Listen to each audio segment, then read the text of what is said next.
साठी येणारं कदाचित पहिलं बक्षीस भोरच्या मातीत असेल. भोरच्या मैदानात आणि कुस्त्या आखाड्यातलं पंचांसाठीचं बक्षीस आमच्या सोरखेंकडून. कोणावरती अन्याय होणार नाही. पंच हा परमेश्वर असतो. परमेश्वराचं टिपण जसं बदलत नाही तसं पंचाने दिलेला निर्णय कधी बदलत नाही. शाबास. बाहेर जावण्याच्या तयारीमध्ये कुस्ती करा. इकडं कब्जा घेतलेला आहे समीर शेखनं, इकडं अंगदनं कब्जा घेतलेला. अंगद कुस्ती करा.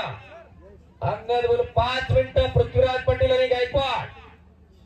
घोटना ठेवतोय समीर शेख. मनीष रायतेवरती आणि मनीष रायतेवरती